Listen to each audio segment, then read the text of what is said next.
Bonjour, bienvenue sur le plateau de cette nouvelle émission Quelqu'un m'a dit, en collaboration avec Maghreb TV et Diversité.be. Aujourd'hui, mon invitée est une femme pour qui j'ai beaucoup d'admiration, Davy Chanteux. Bonjour Davy. Bonjour. Davy, tu es infirmière dans le service des soins intensifs et tu as mis sur pied un projet qui s'appelle Des vies à sauver. Tu nous en parleras dans quelques instants, mais avant de parler de ce projet, je voudrais qu'on évoque un peu ton travail d'infirmière.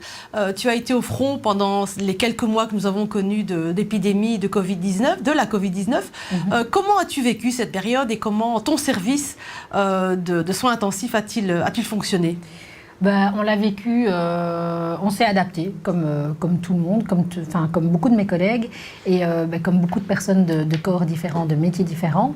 On s'est adapté, on a été un petit peu à tâtons. Au niveau des sentiments, c'était un petit peu mitigé. C'est vrai que quand on a commencé, on ne savait pas trop où on allait, on ne savait pas vraiment si les tenues qu'on avait, même si on savait qu'on avait la chance d'en avoir parce que tout le monde n'en avait pas. Par exemple, les personnes du secteur extra-hospitalier, etc., n'en bénéficiaient pas en suffisance, en tout cas.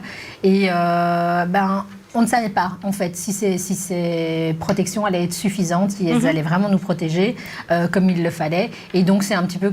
on avait vraiment l'impression d'être de la chair à canon. Et vous aviez une crainte, une peur de ce qui arrivait ou on vous avait quand même déjà un peu informé, vu que ce virus est quand même arrivé d'Asie ? Je pense que tout le monde a appris plein de choses sur le fait. Et la crainte, c'était de le contracter également et de le ramener chez soi. Bien sûr. Pour notre mari, parce que je n'en ai pas plusieurs, pour notre mari, pour nos enfants, voilà. Et pour notre entourage, proche ou éloigné en tout cas, oui. C'était ça la crainte de ramener ça à la maison parce que jusqu'à présent, jusqu'à ce moment-là, en tout cas au tout début de la crise, tous ceux qui arrivaient aux soins intensifs chez nous ne ressortaient malheureusement pas vivants à ce moment-là. Alors Davy, pour évoquer un peu ton parcours, faire un peu ton portrait, oui. Tu as commencé comme éducatrice, tu as fait des études d'éducatrice, je pense, avant de bifurquer vers des études de soins infirmiers. Quel a été le déclic pour toi de ce moment où tu as choisi de quitter le monde d'éducateur, le monde des éducateurs pour rentrer dans celui des infirmiers ? Mais en fait, déjà toute petite, de par mon parcours, j'avais comme envie, en tout cas, de devenir infirmière, d'aller en tout cas, de rendre service aux autres. Et je pensais, je trouvais en tout cas que la manière la plus jolie qui soit, c'était de vraiment prendre soin, au sens propre comme au sens figuré, de ces personnes qui nous entouraient. Et donc c'est vrai que depuis toute petite, j'avais envie d'être infirmière. Et puis le parcours scolaire s'étant fait, je ne savais pas si j'avais les capacités intellectuelles pour pouvoir le faire.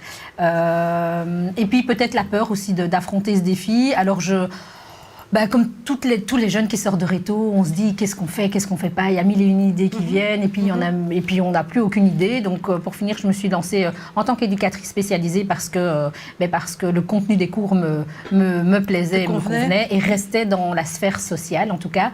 Et puis, une fois que j'ai été diplômée en tant qu'éducatrice spécialisée, je me suis dit, il me manque quelque chose. Et donc, je suis revenue à mes premières envies.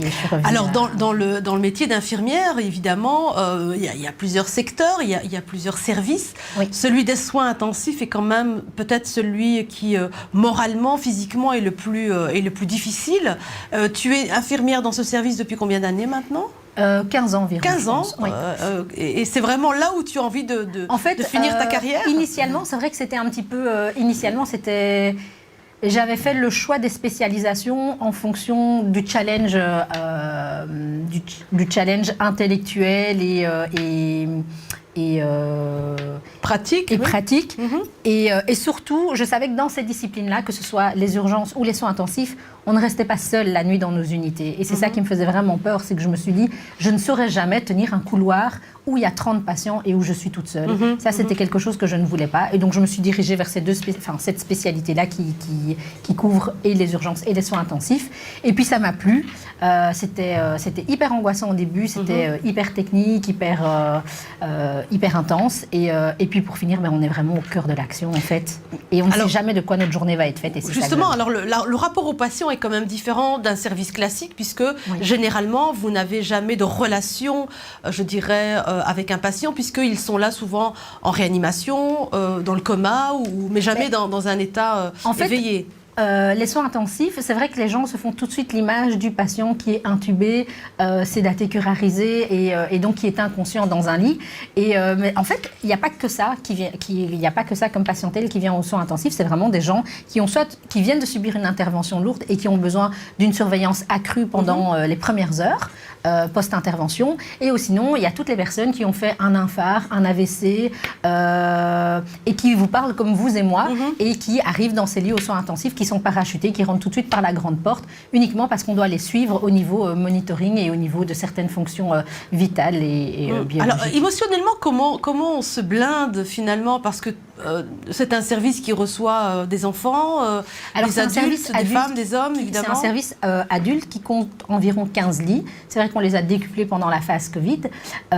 Et alors, c'est uniquement, donc, oui, comme je le disais, des adultes, 15 lits, et c'est multipathologie. Donc, on ne sait pas sur quoi on va tomber. Et c'est ça que je voulais aussi, c'est ne pas savoir de quoi ma journée va être faite. Et donc, là aussi, on a ce qu'on appelle le BIP ARCA.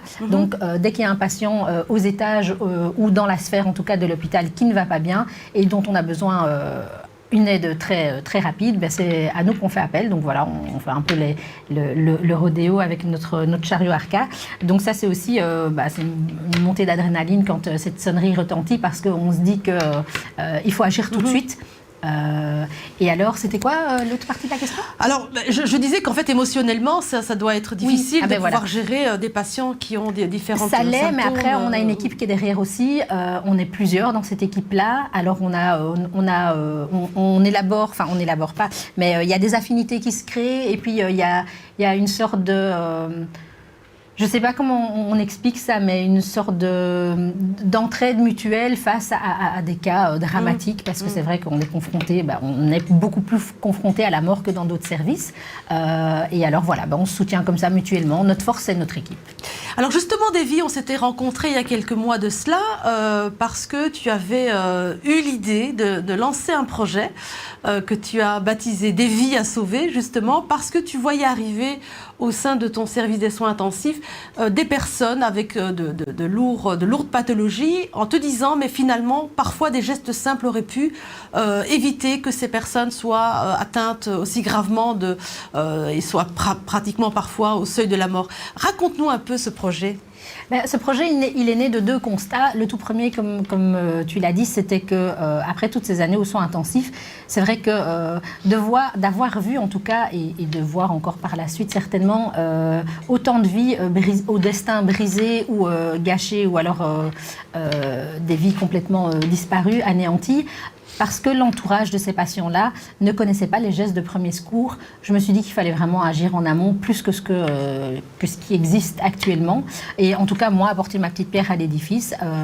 Et alors, c'est comme ça que je me suis dit, il faut enseigner ces gestes de premier secours. Au plus la population est entraînée. Mais là où ton projet est très original, c'est justement que tu as envie d'enseigner ces gestes de premier secours très tôt, déjà dès la maternelle. Jeune âge. Et ça, c'est né aussi du constat depuis que je suis devenue maman, je me suis toujours demandé qu'est-ce qui se passe avec mes enfants si c'est moi, en fait, en tant qu'adulte, si c'est à moi qu'il se passe quelque chose, si c'est l'adulte, que ce soit moi, ou que ce soit la babysitteuse, ou que ce soit le professeur, ou que ce soit les grands-parents. Quand ces adultes-là sont seuls avec les enfants, souvent, on forme les adultes à pouvoir venir au secours des enfants, mais pas l'inverse.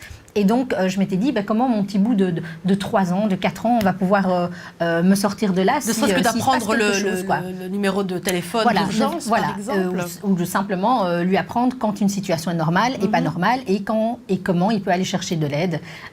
Et puis, comment débloquer un téléphone aussi, sans spécialement avoir le code PIN pour appeler les secours. Voilà, ce sont tous des petits trucs et astuces qui peuvent sauver des vies, finalement. La vie sauver une vie en une fraction de seconde. Alors, ton projet, donc, Des vies à sauver, c'est une ASBL que tu as aussi créée forcément pour pouvoir mener à bien ce projet. Comment s'organise le travail que tu mènes au sein de cette ASBL? Alors ici, c'est en effet Des vies à sauver, et en tant qu'indépendante complémentaire et une ASBL. Et cette ASBL-là, en fait, elle vise surtout les publics au sein des écoles.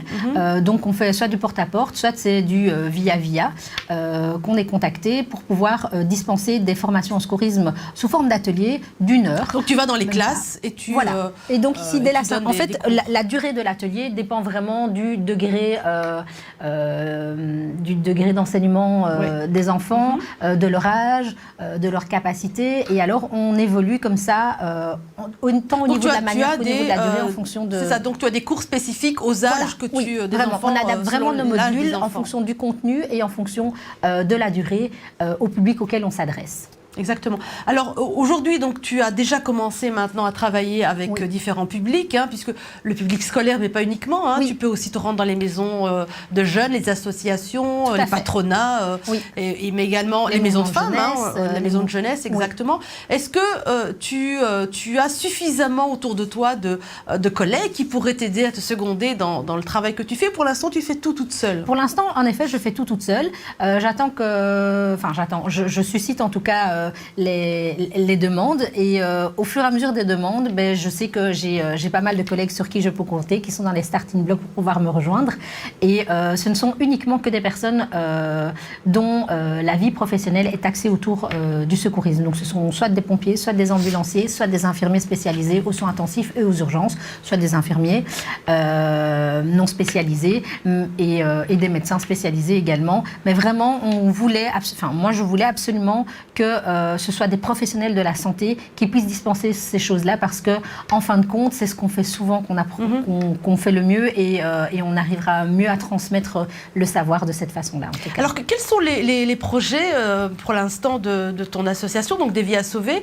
Je pense qu'il y a aussi les 20 km de Bruxelles. Oui, tout à fait. Donc pour la première fois, la team des Vies à Sauver, en fait, c'est une ASBL qui va avoir presque 1 an, d'ici quelques semaines, et on se représente aux 20 km de Bruxelles.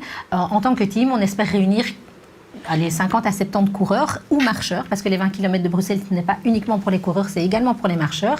Donc on a créé une team et aux couleurs de notre ASBL, et les fonds qu'on va récolter seront intégralement reversés à l'ASBL pour dispenser gratuitement des formations en secourisme, que ce soit dans les écoles, soit dans les mouvements de jeunesse, soit dans toute autre structure, maisons de jeunes, etc., pour armer un maximum la population. Vous avez besoin évidemment de fonds pour pouvoir grandir, avancer et pouvoir avoir d'autres partenaires. Tout à fait. Que peut-on vous souhaiter Que peut-on souhaiter à l'association des Vies? Qu'elle rencontre un maximum de partenaires, un maximum de sponsors, des contacts avec des fondations aussi, parce que qui dit ASBL dit besoin de fonds, parce que si on veut pouvoir offrir gratuitement nos services, il faut que quelque part l'argent puisse rentrer d'un autre côté, et parce qu'en fin de compte, on se dit que le secourisme, c'est l'affaire de tous, quoi. Bien sûr. Parce que votre vie, c'est notre priorité. En tout cas, on est vraiment très, très heureux de pouvoir essayer de faire avancer ton projet. Merci beaucoup. Que nos téléspectateurs puissent participer aussi financièrement s'ils le souhaitent. Nous avons Diversité.be a une page Facebook, mais toi aussi, Davy, tu as une page Facebook, on peut éventuellement te joindre. Est-ce que on peut te trouver via juste des Vies à Sauver? Sur le nom de la page professionnelle sur Facebook, c'est des Vies à Sauver. Okay. Et également notre page sur Instagram aussi. Et sur LinkedIn, c'est via mon nom et mon prénom, donc Davy Chanteux. Très bien. Donc tu restes évidemment, tu réponds aux personnes qui auraient des questions éventuellement sur l'association. Tout à fait. Notre site internet est actuellement en construction, en cours d'élaboration. Et donc si jamais il y a quelqu'un qui veut venir nous prêter main forte là-dedans, on l'accueille les bras grands ouverts. Bien, en tout cas, félicitations pour tout le travail que tu fais. Merci quotidiennement beaucoup. Déjà dans les soins intensifs, mais aussi grâce à ce projet qui est là pour sauver des gens. Tout à fait. Le cas échéant, lorsque évidemment les secours ne sont pas encore présents. Merci Davy Chanteux. Merci à nos téléspectateurs et à très bientôt pour une nouvelle émission de Quelqu'un m'a dit.